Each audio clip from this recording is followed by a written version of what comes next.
the Lord. Praise the Lord. Hallelujah. Hallelujah. യേശുവേ നന്ദി. യേശുവേ നന്ദി. പ്രിയപ്പെട്ട സഹോദരങ്ങളെ, നമ്മൾ ഈ ധ്യാനത്തിൻ്റെ 3-ാമത്തെ ദിവസമാണ്.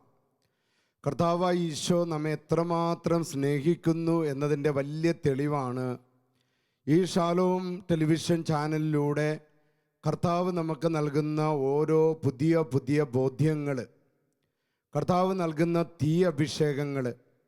അപ്പം അതുകൊണ്ട് ഈ ശുശ്രൂഷയോട് ചേർന്ന് ധ്യാനത്തിൽ പങ്കെടുക്കുന്ന മക്കളെല്ലാവരും സാധിക്കുന്നവർ അവരവരുടെ സ്ഥലങ്ങളിലിരുന്നോ, കിടപ്പ് രോഗികളൊക്കെ അവിടെ കിടക്കുന്ന ആ അവസ്ഥയിൽ തന്നെ പറ്റുന്നവരൊക്കെ കരങ്ങൾ ഉയർത്തിപ്പിടിച്ചൊന്ന് ഒരുമിച്ച് നമുക്ക് കർത്താവിനെ സ്തുതിക്കാമോ? Hallelujah, hallelujah, hallelujah, hallelujah. എല്ലാവരും സ്തുതിക്കട്ടെ, എല്ലാവരും സ്തുതിക്കട്ടെ. സ്തുതിച്ച് പ്രാർത്ഥിക്കുന്നവരുടെ മേൽ ദൈവത്തിന്റെ ആത്മാവ് ഇറങ്ങി വരുന്ന വലിയ അഭിഷേകം ലഭിക്കുകയാണ്. Hallelujah, hallelujah, hallelujah, hallelujah. തലവേദനകൾ കർത്താവ് എടുത്തു മാറ്റുന്നുണ്ട്, തലകറക്കങ്ങൾ കർത്താവ് എടുത്തു മാറ്റുന്നുണ്ട്, നെഞ്ചരിച്ചിൽ കർത്താവ് എടുത്തു മാറ്റുന്നുണ്ട്, ശ്വാസം മുട്ടൽ കർത്താവ് എടുത്തു മാറ്റുന്നുണ്ട്. പുത്തൻ അഭിഷേകം ലഭിക്കട്ടെ, പുതിയ അഭിഷേകം ലഭിക്കട്ടെ. ക്യാൻസർ രോഗികളുടെ മേൽ കർത്താവ് ഇടപെടുന്നുണ്ട്. വിശ്വസിച്ച് വചന ശുശ്രൂഷ പങ്കെടുക്കുന്ന മക്കളുടെ മേൽ കർത്താവിന്റെ പുതിയ ഇടപെടൽ ലഭിക്കുന്നു. Hallelujah, hallelujah, hallelujah. പരിശുദ്ധാത്മാവിനെ ലഭിക്കട്ടെ, ആത്മാവിനെ ലഭിക്കട്ടെ. സ്തുതിച്ച് സ്തുതിച്ച് സ്തുതിച്ച് പ്രാർത്ഥിച്ച് ഹല്ലേലൂയ, ഹല്ലേലൂയ, ഹല്ലേലൂയ. യേശുവേ, യേശുവേ, യേശുവേ, യേശുവേ നന്ദി. കർത്താവേ സ്തോത്രം, പരിശുദ്ധാത്മാവേ നന്ദി. Hallelujah, hallelujah. യേശുവേ നന്ദി, യേശുവേ നന്ദി. യേശോയെ ആരാധന, യേശോയെ ആരാധന. കർത്താവേ ആരാധന, കർത്താവേ ആരാധന. ഈശോയെ ആരാധന, ഈശോയെ ആരാധന. കർത്താവായ ഈശോയെ, കർത്താവായ ഈശോയെ, ഞങ്ങൾ അങ്ങയെ സ്നേഹിക്കുന്നു, ഞങ്ങൾ അങ്ങയെ സ്നേഹിക്കുന്നു, ഞങ്ങൾ അങ്ങയെ ആരാധിക്കുന്നു, ഞങ്ങൾ അങ്ങയെ ആരാധിക്കുന്നു. കർത്താവായ ഈശോയെ, കർത്താവായ ഞങ്ങളെ ഈശോയെ, ബലപ്പെടുത്തണമേ, ഞങ്ങളെ ബലപ്പെടുത്തണമേ. ഞങ്ങളുടെ വീടിനെ ബലപ്പെടുത്തണമേ, ഞങ്ങളുടെ വീടിനെ ബലപ്പെടുത്തണമേ, ഞങ്ങളുടെ പറമ്പിനെ ബലപ്പെടുത്തണമേ, ഞങ്ങളുടെ പറമ്പിനെ ഞങ്ങളുടെ ബലപ്പെടുത്തണമേ, വാഹനങ്ങളെ അനുഗ്രഹിക്കണമേ, ഞങ്ങളുടെ വാഹനങ്ങളെ അനുഗ്രഹിക്കണമേ, ഞങ്ങളുടെ നിയോഗങ്ങളെ ആശീർവദിക്കണമേ, ഞങ്ങളുടെ നിയോഗങ്ങളെ ആശീർവദിക്കണമേ. എല്ലാ തിന്മകളിൽ നിന്നും, എല്ലാ തിന്മകളിൽ നിന്നും, പൈശാചിക പീഡകളിൽ നിന്നും, പൈശാചിക ശത്രുക്കളിൽ നിന്നും ഞങ്ങളെ രക്ഷിക്കണമേ. ഞങ്ങളെ രക്ഷിക്കണമേ. Hallelujah, hallelujah, hallelujah. ഹല്ലേലൂയ. ഈശോയെ നന്ദി. ഈശോയെ നന്ദി. മഹാമാരിയിൽ നിന്നും, പകർച്ചവ്യാധികളിൽ നിന്നും, ദുഷ്ടാരൂപികളിൽ നിന്നും ഞങ്ങളെ രക്ഷിക്കണമേ. Hallelujah, hallelujah, hallelujah. ഹല്ലേലൂയ. ഈശോയെ നന്ദി, ഈശോയെ നന്ദി. ഈശോയെ ആരാധന, ഈശോയെ ആരാധന, ഈശോയെ ആരാധന, ഈശോയെ ആരാധന. ആമേൻ, ആമേൻ. പ്രിയപ്പെട്ട സഹോദരങ്ങളെ, നമ്മുടെ ധ്യാനത്തിൻ്റെ 3-ാമത്തെ ദിവസമാണ്. കർത്താവിനോട് ഞാൻ പ്രാർത്ഥിച്ചത്, കർത്താവേ ഈ ദിവസം ഞങ്ങൾക്ക് എന്ത് സന്ദേശമാണ് നൽകുന്നത്? ഇപ്പം കർത്താവിൻ്റെ വലിയ വചനമാണ് എൻ്റെ മനസ്സിലേക്ക്. ഞാൻ തീയിടാനാണ് വന്നിരിക്കുന്നത്. ഒരു തീ അഭിഷേകത്തിൻ്റെ കഥ പറയാനാണ് കർത്താവ് എന്നെ പ്രേരിപ്പിക്കുന്നത്. വലിയൊരു തീ അഭിഷേകത്തിൻ്റെ. ഈ തീ അഭിഷേകത്തിൻ്റെ കഥ നടക്കുന്നത് AD 257 AD 257 സിക്സ്റ്റസ് ദ്വിതീയൻ മാർപ്പാപ്പയായിട്ട് ആ സ്ഥാനാരോഹണം നടക്കുകയാണ്. മാർപ്പാപ്പയുടെ ആ മാർപ്പാപ്പയായിട്ടുള്ള ചുമതല ഏറ്റെടുത്ത ഉടനെ തന്നെ മാർപ്പാപ്പ ചെയ്തത് തൻ്റെ സന്തത സഹചാരിയായിരുന്ന ലോറൻസ് എന്ന യുവാവിനെ ഡീക്കനായിട്ട് അവരോധിച്ചു.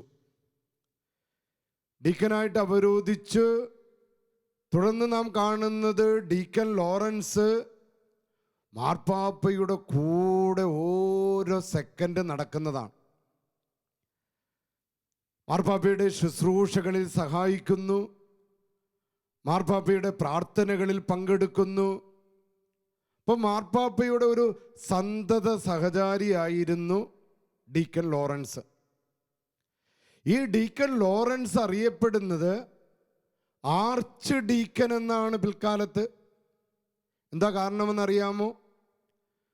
സഭയുടെ സ്വത്തുക്കള്, നേർച്ചകളൊക്കെ കൊടുത്തിരിക്കുന്ന സ്വർണം, പണം, സ്വർണ്ണത്തിരിക്കാലുകൾ, ഇതെല്ലാത്തിൻ്റെയും കാര്യസ്ഥനായിരുന്നു ഡീക്കൻ ലോറൻസ്. 258 അവസാനത്തിൽ വലേറിയൻ ചക്രവർത്തി സിക്സ്റ്റസ് മാർപ്പാപ്പയെ തടവിലാക്കുകയും കൊലക്കളത്തിലേക്ക് അദ്ദേഹത്തെ നയിക്കുകയുമാണ്. മാർപ്പാപ്പ കൊല്ലപ്പെടാൻ പോകുന്ന ഒരു കുഞ്ഞാടിനെ പോലെ നടക്കുമ്പോൾ മാർപ്പാപ്പയുടെ സന്തത സഹചാരിയായിരുന്ന ലോറൻസ് മാർപ്പാപ്പയുടെ പിന്നാലെ ഓടുകയാണ്. പിതാവേ എന്ന് വിളിച്ചുകൊണ്ടാണ് പിന്നാലെ ഓടുന്നത്. കരഞ്ഞ് നിലവിളിച്ചുകൊണ്ട് ഈ ചെറുപ്പക്കാരൻ മാർപ്പാപ്പയോട് അപേക്ഷിക്കുകയാണ്, പിതാവേ എന്നെ അങ്ങ് ഉപേക്ഷിച്ചു പോവുകയാണോ? അങ്ങ് ബലിയർപ്പിക്കുമ്പോൾ ഞാൻ കൂടെ നിന്നിട്ടില്ലേ? അങ്ങ് തിരുരക്തം അഭിഷേകം ചെയ്യുമ്പോൾ ഞാൻ കൂടെ നിന്നിട്ടില്ലേ? ഏതെങ്കിലും തരത്തിലുള്ള എൻ്റെ അയോഗ്യത കൊണ്ടാണോ അങ്ങ് എന്നെ കൂടെ കൂട്ടാത്തത്? സിക്സ്റ്റേഴ്സ് മാർപ്പാപ്പ കൊല്ലപ്പെടാനായിട്ട് പോവുകയാണ്. മാർപ്പാപ്പയോടൊപ്പം രക്തസാക്ഷിത്വം വരിക്കാനുള്ള ആഗ്രഹം കൊണ്ടാണ് ലോറൻസ് പറയുന്നത്, പാപ്പ എന്നെയും കൂടി കൂട്ടണമേ. ഈ ചെറുപ്പക്കാരൻ്റെ നിലവിളി കേട്ടപ്പോഴ് മാർപ്പാപ്പ അവിടെ നിന്നു. എന്നിട്ട് ലോറൻസിനെ നോക്കി, മോനെ, ഞാൻ നിന്നെ ഉപേക്ഷിക്കുന്നില്ല. നീ എന്നെ അനുഗമിക്കും. 3 ദിവസങ്ങൾ കഴിയുമ്പോൾ നീ എൻ്റെ വഴിയെ തന്നെ വരും. എന്നാൽ ഇപ്പോൾ നിനക്കൊരു കടമയുണ്ട്. കടമ ഇതാണ്, നീ ചെന്ന് സഭയുടെ സ്വത്തുക്കള്, സ്വർണത്തിരിക്കാലുകള്, മറ്റെല്ലാ വസ്തുവകളെല്ലാം വിറ്റ് വിധവകൾക്കും ദരിദ്രർക്കും ദാനം ചെയ്യുക. അപ്പോൾ ലോറൻസിന് ഭയങ്കര സന്തോഷമായി. Praise the Lord, praise the Lord, praise the Lord, praise the Lord. Lawrence നേരെ ഓടി സഭയുടെ മുഴുവൻ സ്വത്തുക്കളെല്ലാം വിറ്റ് ദരിദ്രരെയും വിധവകളെയും രോഗികളെയും അനാഥരെയും എല്ലാവരും വിളിച്ചു കൂട്ടിക്കൊണ്ട് അവർക്കെല്ലാവർക്കും വീതം വെച്ചു കൊടുത്തു. അങ്ങനെ 3 ദിവസം കഴിഞ്ഞപ്പോൾ റോമിലെ പ്രീഫെക്റ്റ് ഭരണാധികാരി ലോറൻസിനെ തടവിലാക്കി. എന്നിട്ട് ലോറൻസിനോട് ചോദിച്ചു, എവിടെ സഭയുടെ സ്വത്തുക്കൾ? എവിടെ സഭയുടെ സ്വർണവും മറ്റു വസ്തുവകകളൊക്കെ നീ എവിടെ കൊണ്ടാണ് ഒളിപ്പിച്ചിരിക്കുന്നത്? ഉടനെ ലോറൻസ് പറഞ്ഞു, ഞാൻ ഒളിപ്പിച്ചിട്ടില്ല, ഞാനിത് അങ്ങയുടെ മുൻപിൽ അവയെല്ലാം കൊണ്ടുവന്നെത്തിക്കാം എന്ന് പറഞ്ഞ് നേരെ പോയി ദരിദ്രരെയും വിധവകളെയും അനാഥരെയും എല്ലാവരെയും വിളിച്ചുകൂട്ടി പ്രീഫെക്റ്റിൻ്റെ കൊട്ടാരത്തിൻ്റെ മുമ്പിൽ കൊണ്ടുവന്നിട്ട് പറഞ്ഞു, ഈ കാണുന്നതൊക്കെയാണ് സഭയുടെ സ്വത്തുക്കൾ. റോമൻ പ്രീഫെക്റ്റിന് അദ്ദേഹം കോപാകുലനായി. അദ്ദേഹം ആ യുവാവിനെ നോക്കിക്കൊണ്ട് അലറിക്കൊണ്ട് പറഞ്ഞു, നീ എന്നെ അപമാനിക്കുകയാണോ എന്ന് പറഞ്ഞിട്ട് പടയാളികളെ നോക്കിയിട്ട് പറഞ്ഞു, ഇവനെ വളരെ ക്രൂരമായിട്ട് കൊല്ലണം. പടയാളികൾ ചെയ്തത് എന്താണെന്ന് അറിയാമോ? ലോറൻസിൻ്റെ വസ്ത്രങ്ങളെല്ലാം ഊരി നഗ്നനാക്കി ഒരു ഇരുമ്പ് പലകയിൽ കിടത്തി, എന്നിട്ട് ആ ഇരുമ്പ് പലകയുടെ അടിയിൽ തീ കൊടുത്തു. പ്രിയപ്പെട്ടവര്, ലോറൻസിൻ്റെ ജീവിത ചരിത്രം നമ്മളെ പഠിപ്പിക്കുന്നത്, ആ ഇരുമ്പ് പഴുത്ത് ലോറൻസിൻ്റെ ശരീരം അവിടെ കിടന്ന് കരിഞ്ഞപ്പോഴും ആ തീക്ക് ലോറൻസിൻ്റെ മേലുണ്ടായ അഭിഷേകത്തെ കെടുത്താൻ സാധിച്ചില്ല. കാരണം ലോറൻസിൽ ആളിക്കത്തിക്കൊണ്ടിരുന്നത് ദൈവസ്നേഹത്തിൻ്റെ അഗ്നിയായിരുന്നു. പറഞ്ഞേ ഹല്ലേലൂയ, ഹല്ലേലൂയ, ഹല്ലേലൂയ, ഹല്ലേലൂയ. പ്രിയപ്പെട്ടവരെ, ഏത് മഹാമാരിയുടെ ഇടയിലായാലും ശരി, നമ്മളെ ജ്വലിപ്പിക്കേണ്ടത് ദൈവസ്നേഹത്തിൻ്റെ അഗ്നിയാണ്. ദൈവസ്നേഹത്തിൻ്റെ അഗ്നി നമ്മുടെ മേൽ ഇറങ്ങി വരുമ്പോൾ ഒരു മാരക രോഗത്തിനും നമ്മളിലുള്ള അഭിഷേകത്തെ കെടുത്തിക്കളയാനാവില്ല. പറഞ്ഞേ ഹല്ലേലൂയ, ഹല്ലേലൂയ, പറഞ്ഞേ ഹല്ലേലൂയ, ഹല്ലേലൂയ, പറഞ്ഞേ ഹല്ലേലൂയ, ഹല്ലേലൂയ. യേശുവേ നന്ദി, യേശുവേ നന്ദി, യേശുവേ നന്ദി, യേശുവേ നന്ദി, ഈശോയെ ആരാധന, ഈശോയെ ആരാധന. ഇതാണ് വിശുദ്ധ പൗലോസ് ശ്ലീഹ 2 കൊരിന്ത്യക്കാർക്ക് എഴുതിയ ലേഖനം 5-ാം അധ്യായം 14 വാക്യത്തിൽ ഇപ്രകാരം പഠിപ്പിക്കുന്നുണ്ട്: ക്രിസ്തുവിൻ്റെ സ്നേഹം ഞങ്ങൾക്ക് ഉത്തേജനമാണ്. ദൈവത്തിൻ്റെ സ്നേഹം ഞങ്ങൾക്ക് ശക്തിയാണ്. ദൈവത്തിൻ്റെ സ്നേഹം ഞങ്ങൾക്ക് ഉത്തേജനമാണ് എന്ന് പറഞ്ഞാൽ നമ്മുടെ ജീവിതത്തിൽ അനവധിയായ പ്രതിസന്ധികളുണ്ട്. നമുക്ക് നമ്മുടെ മക്കളെ ഓർത്തുള്ള ആകുലതകൾ, നമ്മുടെ സാമ്പത്തിക മേഖലകളെക്കുറിച്ചുള്ള അസ്വസ്ഥതകൾ, പ്രത്യേകിച്ച് വിദേശത്തുള്ള നമ്മുടെ പ്രിയപ്പെട്ടവരെ കുറിച്ചുള്ള നമ്മുടെ ആകുലതകൾ. എൻ്റെ പ്രിയപ്പെട്ടവരെ, വിശുദ്ധ പൗലോസ് മാരകമായ പീഡകളുടെ നടുവിൽ നിന്നുകൊണ്ടാണ് പഠിപ്പിച്ചത്: ദൈവത്തിൻ്റെ സ്നേഹം, ദൈവത്തിൻ്റെ കരുതല്, ദൈവത്തിലുള്ള ഞങ്ങളുടെ വിശ്വാസം ഞങ്ങൾക്ക് ഉത്തേജനമാണ്. അനുദിന ജീവിതത്തിൽ ക്യാൻസറിനെ അതിജീവിക്കാൻ, അനുദിന ജീവിതത്തിൽ നട്ടെല്ല് തളർന്നു കിടക്കുമ്പോൾ അതിനെ അതിജീവിക്കാൻ, കൈകാലുകളൊക്കെ സ്ട്രോക്ക് വന്ന് തളർന്ന് അവശരായി വീടിനുള്ളിൽ നിന്ന് പുറത്തിറങ്ങാനാവാതെ വിഷമിക്കുമ്പോൾ മനസ്സിനെ ധൈര്യപ്പെടുത്തുവാൻ ദൈവത്തിൻ്റെ സ്നേഹം ഉത്തേജനമാണ് എന്ന തിരിച്ചറിവാണ് ഒരു ക്രിസ്ത്യാനിയുടെ ദൈവവിളി. കാരണം ഈ ഉത്തേജനം എന്ന് പറയുന്നത് അത് പരിശുദ്ധാത്മാവിൻ്റെ ശക്തിയാണ്. അത് സ്വർഗം തരുന്ന ശക്തിയാണ്. ആ ഉത്തേജനം നമുക്ക് സൂപ്പർ മാർക്കറ്റിൽ നിന്ന് വാങ്ങാൻ സാധിക്കില്ല. ആ ഉത്തേജനം നമുക്ക് കാമുകനിൽ നിന്നോ കാമുകിയിൽ നിന്നോ നമ്മുടെ കുടുംബാംഗങ്ങളിൽ നിന്നോ നമുക്ക് ലഭിക്കില്ല. നേരെ മറിച്ച് ഏത് പ്രതിസന്ധികളും തരണം ചെയ്യാൻ, മക്കളുടെ പഠനങ്ങളെ ഓർത്തുള്ള ആദി, മക്കളുടെ ജോലിയെ ഓർത്തുള്ള ആദി, ഭവനമില്ലാത്ത അവസ്ഥകളെ ഓർത്തുള്ള വിഷമതകള്, കടബാധ്യതകളെ ഓർത്തുള്ള വിഷമതകള്, ഇതെല്ലാം അതിജീവിക്കാൻ ദൈവത്തിൻ്റെ സ്നേഹത്താൽ ഉത്തേജിക്കപ്പെടണമെന്ന് വിശുദ്ധ പൗലോസ്ലീഗ നമ്മളെ പഠിപ്പിക്കുകയാണ്. പറഞ്ഞ ഹല്ലേലൂയ, ഹല്ലേലൂയ, പറഞ്ഞ ഹല്ലേലൂയ, ഹല്ലേലൂയ. പ്രിയപ്പെട്ടവരെ, ഒരു ക്രിസ്ത്യാനി ചെയ്യേണ്ടത് തനിക്ക് വിശ്വാസത്തിലൂടെ ലഭിച്ച ആ ദൈവ സ്നേഹാഗ്നി കെട്ടുപോകാതെ സൂക്ഷിക്കണമേ. അതാണ് പൗലോസ്ലീഗ പഠിപ്പിക്കാറുള്ളത്.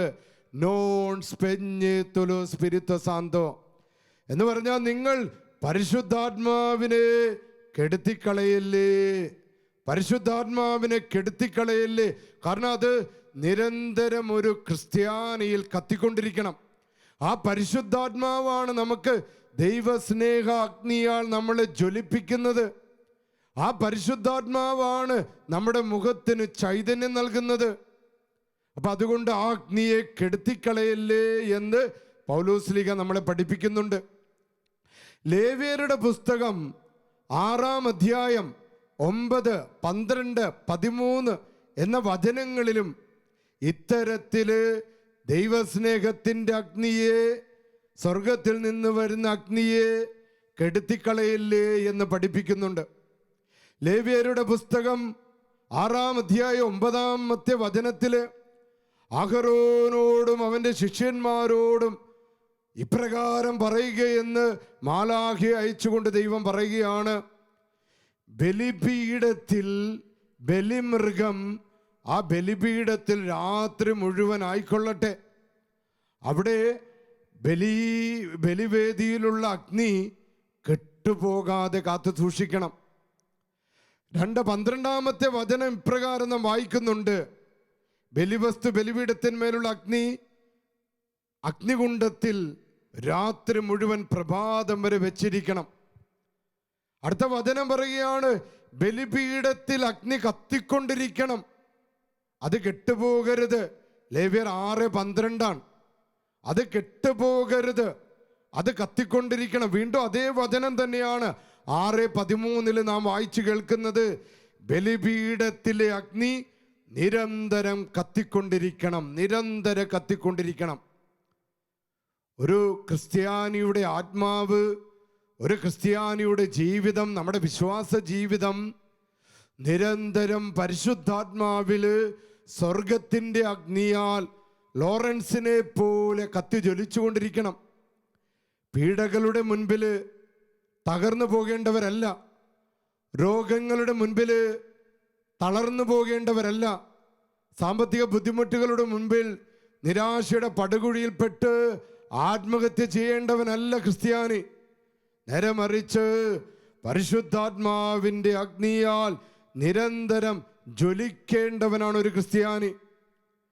പുതിയ നിയമത്തിലൂടെ ബലിയർപ്പിക്കപ്പെടുന്നത് കർത്താവായ ഈശോയാണ്. യേശുവിനോടൊപ്പം നാം ഓരോരുത്തരും ബലിയർപ്പിക്കപ്പെടുകയാണ്. ആ ബലിമൃഗമാണ് കത്തി ജ്വലിക്കേണ്ടതെന്നാണ് ലേവ്യരുടെ പുസ്തകം നമ്മെ പഠിപ്പിക്കുന്നത്. അപ്പൊ യേശുക്രിസ്തുവിലൂടെ ഈ ലോകത്തില് ദൈവത്തിന് പ്രീതികരമായ ബലിയായി മാറേണ്ടത് നാം ഓരോരുത്തരുമാണ്. പറഞ്ഞേ ഹല്ലേലൂയ, ഹല്ലേലൂയ, പറഞ്ഞേ ഹല്ലേലൂയ, ഹല്ലേലൂയ. യേശുവേ നന്ദി, യേശുവേ നന്ദി. അതുകൊണ്ട് നിരാശയുടെയോ വഴക്കിൻ്റെയോ ഭിന്നതയുടെയോ അലസതയുടെയോ ആ തിന്മകൾക്ക് അടിമപ്പെട്ട് നിരാശപ്പെട്ട് ജീവിക്കേണ്ടവരല്ല നാം. ഏത് പ്രതിസന്ധി ഘട്ടങ്ങളിലും ദൈവത്തെ ആശ്രയിക്കേണ്ടവരാണ് നാം. പ്രിയപ്പെട്ടവരെ, സഭയുടെ ചരിത്രത്തിൽ ഒരു അമ്മയുടെ കഥയുണ്ട്. ഇത് വേറെ ആരുമല്ല, കാഷിയായിലെ വിശുദ്ധ റീത്ത എന്ന അമ്മയുടെ കഥയാണ്. ഞാനൊരു 10 തവണയെങ്കിലും ഇറ്റലിയിലെ കാഷിയായിലെ വിശുദ്ധ റീത്ത പുണ്യവതിയുടെ ഇപ്പോഴും അഴിയാതെ കാത്തു സൂക്ഷിക്കപ്പെടുന്ന വിശുദ്ധ റീത്തയുടെ ആ അരികിൽ പോയി ഞാൻ പ്രാർത്ഥിച്ചിട്ടുണ്ട്. ഇപ്പോഴും ആ ശരീരം അഴിയാതെ അവിടെ നിലനിൽക്കാൻ കാരണം അവളിൽ കത്തിജ്വലിച്ച ദൈവ സ്നേഹത്തിൻ്റെ അഗ്നിയാണ്. റീത്ത പുണ്യവതിയുടെ ജീവിതം നമ്മളെ പഠിപ്പിക്കുന്നത് ദൈവത്തിനോടുള്ള സ്നേഹാഗ്നിയാൽ ജ്വലിച്ച് ഈശോയുടെ ക്രൂശിത രൂപത്തിലേക്ക് നോക്കി ധ്യാനിച്ചപ്പോൾ കർത്താവായ യേശുവിൻ്റെ തലയിലുണ്ടായിരുന്ന മുൾമുടി, ആ മുൾമുടിയാൽ രൂപം കൊണ്ട കർത്താവിൻ്റെ നെറ്റിയിൽ രൂപം കൊണ്ട തിരുമുറിവിൽ നിന്ന് അസാധാരണമായൊരു പ്രകാശം വന്ന് റീത്തയുടെ നെറ്റിയിൽ പതിക്കുകയും യേശുക്രിസ്തുവിൻ്റെ നെറ്റിയിലുണ്ടായ അതേപോലൊരു മുറിവ് റീത്ത പുണ്യവതിയുടെ തലയിൽ മുദ്ര ചെയ്യപ്പെട്ടു. അത്രമാത്രം ദൈവസ്നേഹാഗ്നിയിൽ ജ്വലിച്ചവളാണ് റീത്ത പുണ്യവതി. സാധാരണക്കാരായ കർഷക ദമ്പതികൾക്ക് ജനിച്ച റീത്ത കുഞ്ഞുനാളില് അഗസ്റ്റീനിയൻ സഭയിൽ ചേരാൻ ആഗ്രഹിച്ചു. എന്നാൽ അവൾക്കതിന് സാധിച്ചില്ല. അപ്പോഴാണ് വീട്ടുകാർ നിർബന്ധിച്ച് പോൾ ഫെർഡിനാൻഡോ എന്ന് പറയുന്ന ഒരു യുവാവിനെ കൊണ്ട് കല്യാണം കഴിപ്പിക്കുക. ആ പാവപ്പെട്ട അമ്മയുടെ സഹനം ഇപ്രകാരമാണ് അവളുടെ ജീവിത ചരിത്രത്തിൽ എഴുതപ്പെട്ടിരിക്കുന്നത്. ക്ഷിപ്രകോപിയും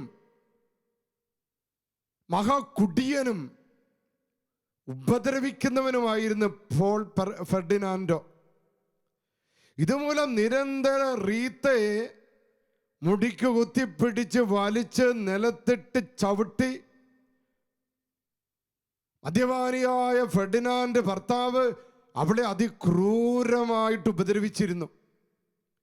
ഇതൊക്കെ തരണം ചെയ്യാൻ റീത്ത പുണ്യവതിക്ക് ശക്തി കൊടുത്തത് ഈശോയോടുള്ള സ്നേഹമാണ്, തിരുഹൃദയത്തോടുള്ള സ്നേഹമാണ്.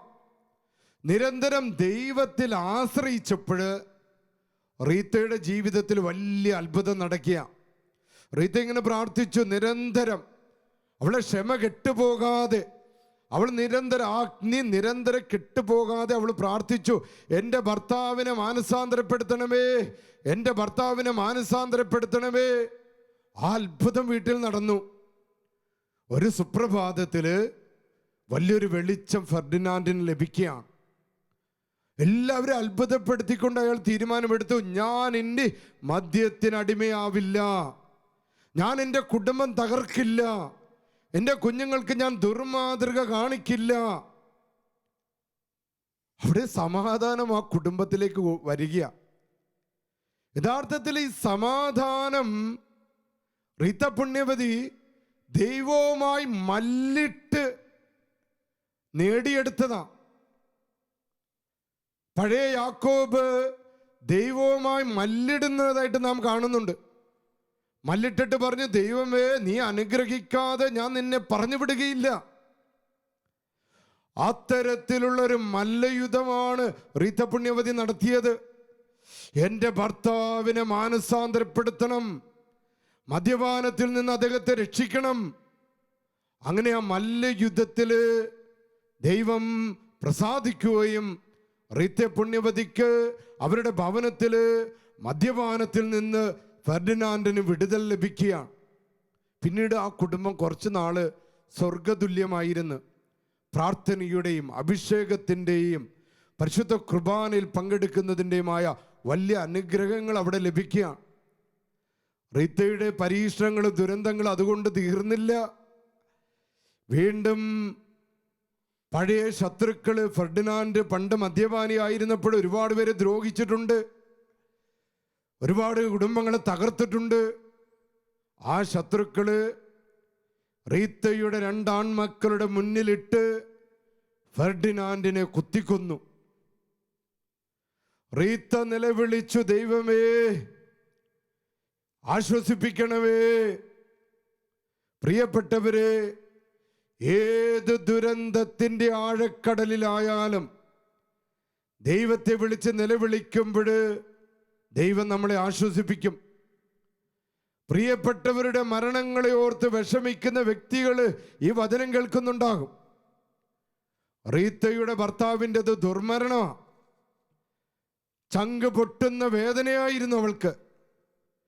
പക്ഷെ ദൈവം അവളെ ആശ്വസിപ്പിച്ചു, അവളെ ധൈര്യപ്പെടുത്തി. അവളെ സങ്കടപ്പെടുത്തിയത് മറ്റൊരു കാര്യമാണ്. അവളെ സങ്കടപ്പെടുത്തിയ കാര്യം ഭർത്താവിൻ്റെ മരണത്തേക്കാൾ അവൾ ഭർത്താവിൻ്റെ കൊലപാതകികളോട് ക്ഷമിച്ച് പ്രാർത്ഥിച്ചുകൊണ്ടിരുന്നു റീത്ത. പക്ഷെ അവൾക്ക് വേറൊരു പീഡ വന്നത്, അവളുടെ രണ്ടാമക്കള് അവരിങ്ങനെ ശപഥം ചെയ്തു, ഞങ്ങളുടെ അപ്പനെ കൊന്നവരോട് പ്രതികാരം ചെയ്യും.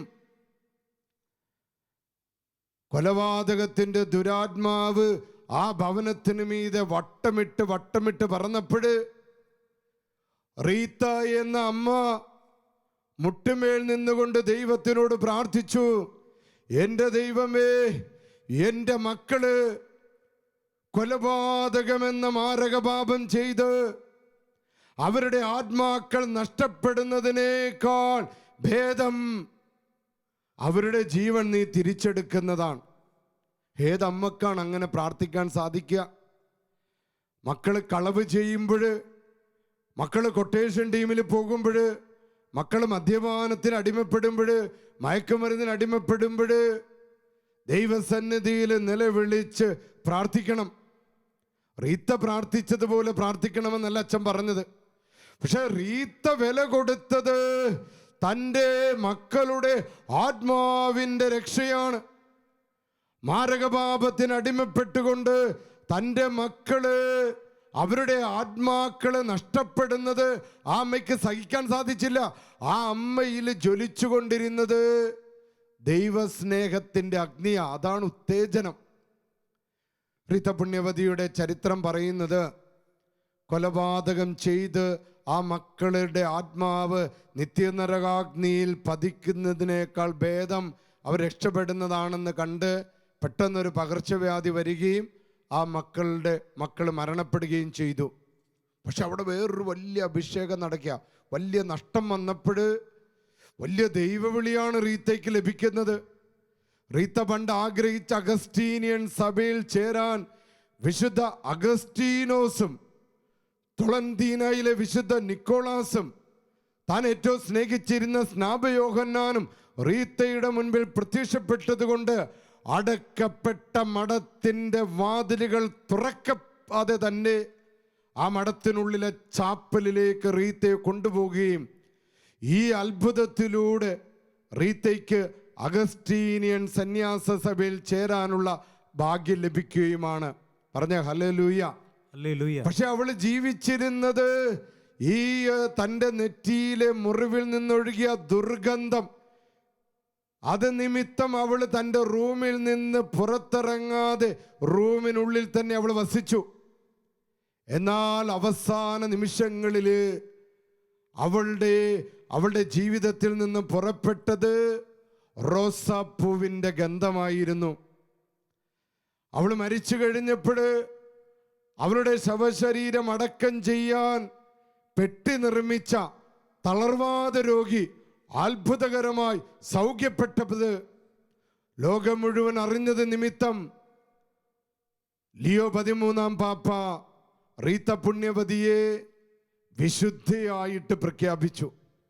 പറഞ്ഞ ഹല്ലേലൂയ, ഹല്ലേലൂയ. ഒരു സാധാരണക്കാരിൽ സാധാരണക്കാരിയായ ഒരു ക്രിസ്ത്യാനിയുടെ ജീവിത വഴികളാണ് പ്രിയപ്പെട്ടവരെ വളരെ കലുഷിതമായ അന്തരീക്ഷത്തിലൂടെ നടന്നു വന്ന് വിശുദ്ധിയുടെ പടവുകൾ കയറിയ വിശുദ്ധ റീത്ത പുണ്യവതി. ഇവർക്കൊക്കെ ശക്തി കൊടുത്തത് ദൈവസ്നേഹത്തിൻ്റെ അഗ്നിയാണ്. അതാണ് അവരുടെ എല്ലാ ഉത്തേജനം. അതുകൊണ്ട് നമ്മുടെ ജീവിതത്തിലെ പ്രതിസന്ധികളുടെ മുൻപിൽ, നമ്മുടെ ജീവിതത്തിൻ്റെ തളർച്ചകളുടെ മുൻപിൽ നാം തളർന്നു പോകേണ്ടവരല്ല, ദൈവസ്നേഹാഗ്നിയാൽ ജ്വലിക്കേണ്ടവരാണ്. ഈ ലോക ജീവിതത്തിൽ ഒരുപക്ഷെ അനവധിയായ ദുഃഖങ്ങൾ ദുരിതങ്ങളിലൂടെ കടന്നു പോകുന്നു. നമ്മുടെ പ്രിയപ്പെട്ടവരുടെ മരണങ്ങൾ, കുഞ്ഞുങ്ങളില്ലാത്ത അവസ്ഥകൾ, കല്യാണ തടസ്സങ്ങൾ, മക്കളുടെ സ്വഭാവ വൈകല്യങ്ങൾ, അക്രമാസക്തമായ കോപങ്ങൾ, നിരന്തരമായ അപകടങ്ങൾ, ഇതിൻ്റെയൊക്കെ മുൻപിൽ പതറി സ്വയം ശപിച്ച് ജീവിക്കേണ്ടവരല്ല നാം. അപ്പോൾ പ്രിയപ്പെട്ടവരെ, എന്നാൽ ഇന്ന് നമ്മുടെ പലരുടെയും ജീവിതം ചൂടോ തണുപ്പോ ഇല്ലാത്ത അവസ്ഥയാണ്, തീഷ്ണതയില്ലാത്ത അവസ്ഥ. അവരെ നോക്കിക്കൊണ്ട് ഫ്രാൻസിസ് പാപ്പ അവരെ വിളിക്കുന്ന പേര് ചാരുകസേര ക്രിസ്ത്യാനികൾ എന്നാണ്. എന്ന് പറഞ്ഞാൽ ഫലം പുറപ്പെടുവിക്കാത്തവര്. പ്രിയപ്പെട്ടവരെ, അത്തരത്തിലുള്ള ക്രിസ്ത്യാനികളല്ല ഈ കാലഘട്ടത്തിൽ ആവശ്യം. ഫലം പുറപ്പെടുവിക്കുന്നവര്, സാക്ഷ്യം നൽകാൻ കഴിവുള്ളവര്, അഭിഷേകമുള്ള ക്രിസ്ത്യാനികള്, അഭിഷേകമുള്ള വചനപ്രഘോഷകര്, അഭിഷേകമുള്ള അച്ഛന്മാര്, അഭിഷേകമുള്ള സിസ്റ്റർമാര്, അവരാണ് നമുക്കിന്ന് ആവശ്യം. അതിന് നമ്മളെ ദൈവം പ്രാപ്തരാക്കട്ടെ എന്ന് അച്ഛൻ ആത്മാർത്ഥമായിട്ട് പ്രാർത്ഥിക്കുന്നു. നമുക്കെല്ലാവർക്കും കരങ്ങളെ വിരിച്ചു പിടിച്ചുകൊണ്ട് കർത്താവിനെ ഒരിക്കൽ കൂടെ സ്തുതിക്കാം. Hallelujah, hallelujah, hallelujah. കർത്താവേ, ഞങ്ങളെ ശക്തിപ്പെടുത്തണമേ, ഞങ്ങൾക്ക് തീ അഭിഷേകം നൽകണമേ, ഞങ്ങളെ ബലപ്പെടുത്തണമേ. വിശുദ്ധ റീത്തയെ, വിശുദ്ധ ലോറൻസിനെ ധൈര്യപ്പെടുത്തിയ കർത്താവേ, ശക്തിപ്പെടുത്തിയ കർത്താവേ, ഈ ഒരു കാലഘട്ടത്തിൽ ഞങ്ങളെ ശക്തിപ്പെടുത്തണമേ, ഞങ്ങളെ ബലപ്പെടുത്തണമേ. ദൈവത്തിന് സാക്ഷികളായി ജീവിക്കാൻ ഞങ്ങളെ അനുഗ്രഹിക്കണമേ. മാരക രോഗങ്ങളിൽ നിന്നും ശാപങ്ങളിൽ നിന്നും പാപങ്ങളിൽ നിന്നും ഞങ്ങളെ രക്ഷിക്കണമേ. Hallelujah, hallelujah, hallelujah. യേശുവേ നന്ദി, ഈശോയെ ആരാധന, കർത്താവേ സ്തോത്രം, പരിശുദ്ധാത്മാവേ നന്ദി. ആമേൻ.